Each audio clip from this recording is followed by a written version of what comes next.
ازيكم حبايبي عاملين ايه؟ يا رب تكونوا بخير وسلام وسعادة، امين يا رب العالمين. ويا رب تعود عليكم الايام دي بخير يا رب وبركة باذن الله، ويجي علينا عيد الاضحى بخير وسلام.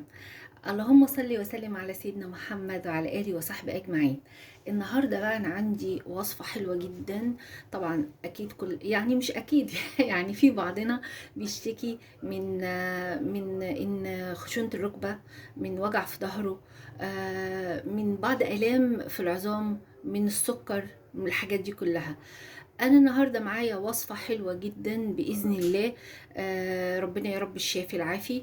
الوصفه ديت بتحد من الحاجات ديت. طب ايه هي الوصفه اللي عندي؟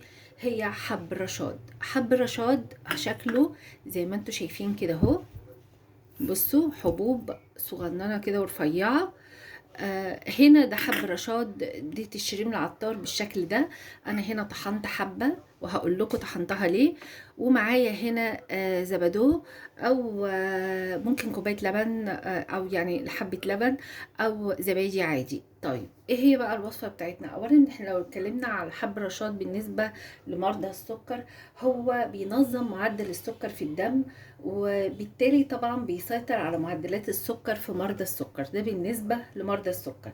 بالنسبة بقى للعظام، هو بيقي من هشاشة العظام، بيقي من التهابات المفاصل، كمان من الروماتيد، من الروماتيزم. بيسكن الألم، وخلي بالكم من كلمة بيسكن الألم ديت.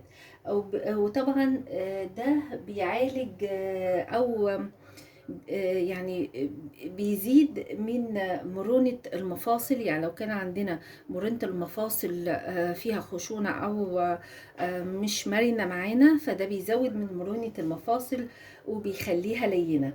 زائد ان هو مصدر لليود والكالسيوم والفوسفور والالياف، وده بيعالج من عرق النسا.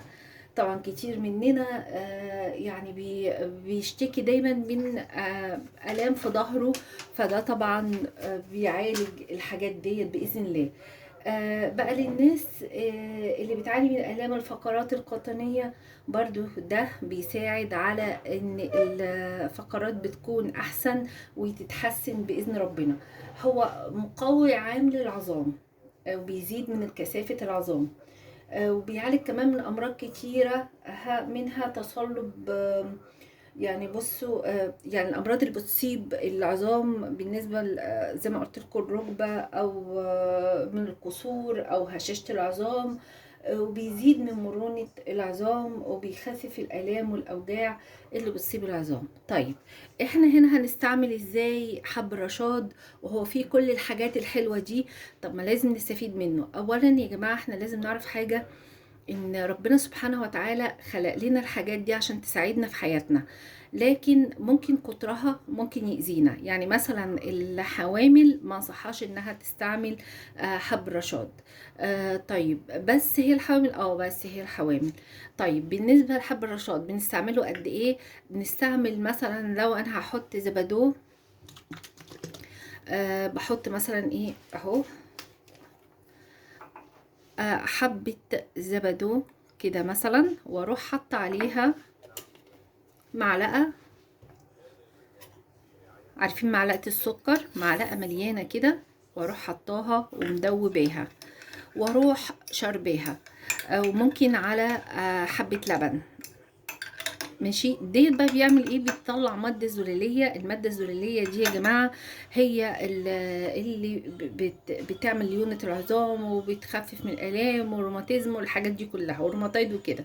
طب ده بالنسبه للشرب مره واحده في اليوم. ايوه، مره واحده في اليوم لمده 14 يوم.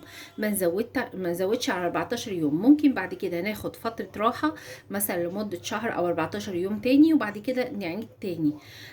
بالنسبه بقى للالام اللي بتبقى، طب انا عندي الام في عظمي، طب انا عايزه ادهنها بحاجه، ادهنها ازاي؟ هقول لكم دلوقتي. انا عندي هنا معلقتين خل، وهروح واخده المطحون بتاع حب الرشاد. هروح واخده معلقه كده، واروح عاملاها في معلقتين الخل، واقعد ادوب فيها. هنشوف مع بعض شكلها يتحول لكريمي، هتعمل لي زي ماده زلاليه. هروح واخده الخليط ده، شايفين بتتقل كل مره معايا بتروح تقلينه. اروح واخده الخليط ده، يعني مثلا عندي قلم هنا، اروح حاطه كده اهو القلم على القلم، على موضع القلم بتاعي، وادعكه كده واسيبه بقى لحد ما ينشف بقى. وبعد كده بقى ايه، لو غسلت ايديا اوكي، يعني ادهنوه دايما عند النوم. فده بيعين الألم، بيخفف من الألم اللي عندك، من حدة الألم، وبيعين الألم. بالنسبة لمرضى السكر زي ما قلت لكم، هو بيقلل معدلات السكر في الدم. فشوف هو حتى برضو هنا ابتدى يتقل شوية. بس هي دي، هي يا دوبك ديت مره في اليوم وبس، مش اكتر من كده، ولمده 14 يوم. وربنا يا رب يشفيك ويعافيك ويشفي كل عين وكل مريض.